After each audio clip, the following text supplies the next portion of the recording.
अच्छा, एक वो ना बड़ी मज़ेदार सिनेरियो हुआ है पिछले कुछ 7, 8, 10 सालों के अंदर कि लाहौर जैसी जगहों के ऊपर या इवन कराची में भी जितनी बिज़नेस ओरिएंटेड फैमिलीज़ हैं, इन्होंने भी अपने बच्चों को अच्छी एजुकेशन की तरफ जो है ना माइल किया है। अदरवाइज़ पहले तो यही था मैट्रिक कर ली, मैक्सिमम इंटर कर लिया, चलो जी हुन दुकान पे बैठ जाओ। लेकिन अब ये चीज़ देखने में आई है कि इवन बड़ी सिटीज़ के अंदर कि अच्छी जो बिज़नेस फैमिलीज़ हैं, वो अपने बच्चों को इवन बाहर भेज रही हैं पढ़ाने के लिए। बिल्कुल। मैं कई ऐसी फैमिलीज़ को जानता हूँ कि जिन्होंने 20-20, 25-25 साल से उनके बिज़नेसेस चल रहे थे। बच्चा बाहर से पढ़ के आया, उसने 3-4 फोल्ड उसको जो है ना ग्रोथ दिलवाई। तो आपको आपके बिज़नेस के अंदर जब आप आए, क्योंकि डेफ़िनेटली एक फैमिली बिज़नेस था, आपको स्पेस एक लिमिटेड ही मिलती है, ठीक है? आप बॉस तो होते हैं, लेकिन अब्बा जी का हाथ सर पे ज़रूर होता है, पुत्र है नहीं करना, है नहीं करना। तो आपके साथ ये कुछ सिनेरियो हुआ? मेरे साथ तो ऐसा सिनेरियो हुआ, आप ये देखें कि मैं शुरू में मुझे यही था कि बिज़नेस अगर एक वेल सेटल्ड है ना, तो हाँ, आपने उसमें आके बैठना है, ठीक है। चीज़ों को देखना है।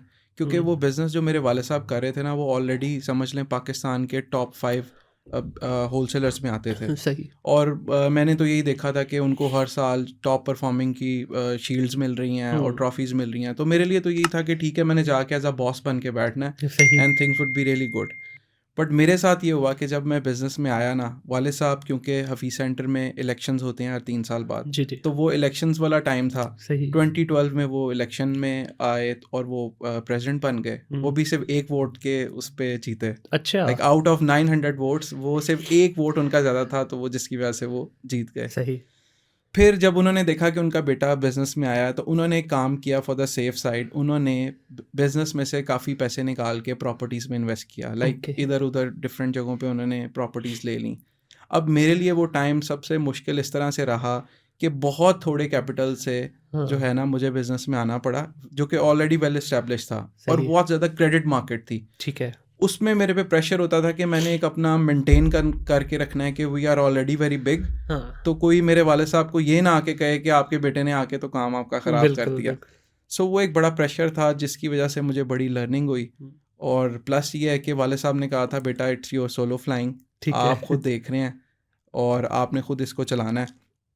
तो उसमें फिर काफ़ी मसले मसाइल आए क्योंकि वो एक जो सिस्टम ऐसा था कि मेरे जो काफ़ी पुराने एम्प्लॉयज़ थे, वो 15-15 साल से बैठे हुए थे और वो 2001 के माइंडसेट पे बैठे हुए थे कि आप हाँ, होलसेलर हैं, आपके पास दुकानदार आके आपसे स्टॉक लेंगे, आपको किसी को मार्केट करने की ज़रूरत नहीं है और आप उनको बस इसी तरह ट्रीट कर सकते हैं, ठीक है भाई आना है, लेना है, लो, कोई आपने सेल्स के लिए नहीं करना, you have all the stock, you give hmm. Them credit and everything.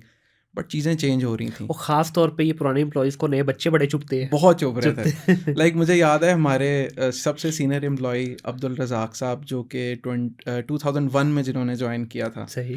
तो एक टाइम ये आया कि जब मैंने आके चीज़ें खुद अपने हैंड ओवर की ना, तो मैंने तरीका ये किया कि मैं आहिस्ता-आहिस्ता ना कुछ चीज़ें अपने ऊपर कर लेता था कि ये अब मैं करूँगा। सही। सबसे पहले आके मैंने परचेज़िंग जो थी ना कंपनी से, वो मैंने खुद हुँ, करना शुरू की। बैकबोन है। हाँ, परचेज़िंग शुरू की। फिर मैंने इसी तरह जो है वो अकाउंट्स की जो क्लोजिंग है ना, उसकी रिपोर्ट्स लेना शुरू की। ठीक है। फिर सेल के लिए कुछ जो हमारी टॉप 10 पार्टीज़ थी ना, उनका मैंने कहा कि इनकी रिकवरी एंड सेल्स की ज़िम्मेदारी मेरी है।